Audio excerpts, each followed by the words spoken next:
Gaya kahapon, walang anumang safety gear ang mga bata sa pagpasok sa kuweba.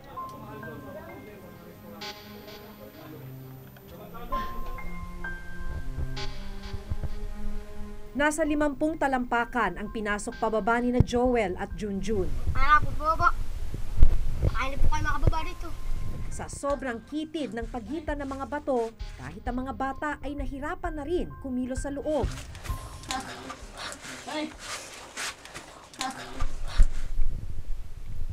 Baba muna ako na. Halos kalahating oras silang nagtagal sa loob. Wala akong nakuha ang pugad kami. Bakit? May nauna po.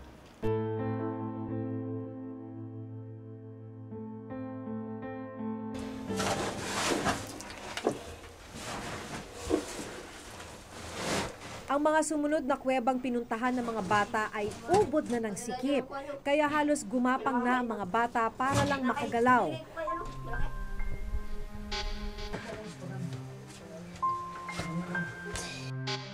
Nagbunga naman ang kanilang paghihirap. Isang malaking pugad ang natagpuan nila.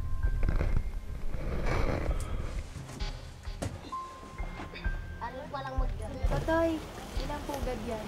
3 po. Yan. Okay na ba yan? Kakaunti po ay. Hapon na nang matapos mamugad ang mga bata, naglakad ulit kami ng halos 3 oras pababa ng bundok.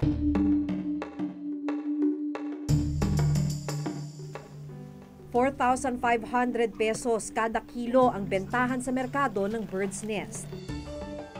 10 gramo lang ang nakuha ni Junjun, ganun din si Joel. Ang halaga po ng 10 grams ay 40 po. Ito po ay kay Totoy. 40 po yan. Anong gagawin mo dyan? Wag, paparte-parte po kami magkakasama. Sino? Ito pong sintingat po at saka si Imbo. Saan mo gagamitin yung 40? Nabili po ng kailangan sa bahay. Nagulat na? Asin. Sabi na nga pong asin. Ang 2 araw na pamumugad sa mga matatarik at masisikip na kuweba, katumbas lang ng asin.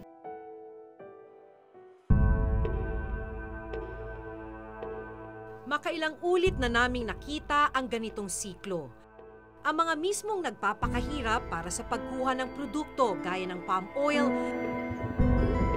tikab at balin sa sayaw, hindi naman nabibigyan ng patas na kita. Hindi sapat ang kabayaran na binibigay ng mga companies sa ganito. Malaki ang role ng government para i-regulate ito para sa pakinabangan ng mga producers o mga kumukuha nito. Kasabay ng pagbabawal sa mga menor de edad sa mga mapanganib na gawaing ito, kailangang matulungan ang mga magulang na mapaunlad ang kani-kanilang industriya. Sa ganitong paraan ay mas makakakuha ng tamang porsyento mula sa bentahan ang mga kumukuha. Isa sa 8 Millennium Development Goals o MDG ang pagpapaangat sa buhay ng mga mahihirap at mga nagugutom sa bansa. 2015 ang deadline ng lahat ng mga bansang miyembro ng United Nations. Pero sa Pilipinas, tila malayo pa ito sa katotohanan. Target na mapababa sa 17.2% ang kabuuang porsyento ng mga Pilipinong nabubuhay below poverty line. Pero sa pinakahuling datos ng NSCB, nasa 25.2% pa rin ng populasyon ng bansa ang mahirap.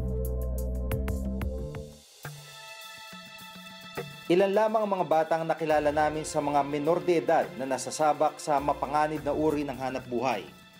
Sa inilabas sa pag-aaral ng National Statistics Office noong 2013, umabot sa 3 milyong kabataang edad 5 hanggang 17 ang nasasabak sa hazardous job.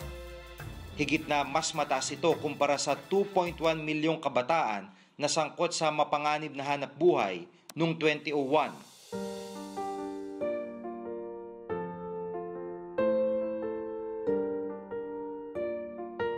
Kinakailangan kung ano man yung pwedeng nilang gawin, dapat safe pa rin sila. In fact, below 15, meron lang tinatawag na acceptable forms of work na dapat yung nagagabayan ng mga magulang, hindi sila na-expose sa mga danger, at the same time, and very important, hindi dapat sila napipigilan na pumasok sa eskwelahan.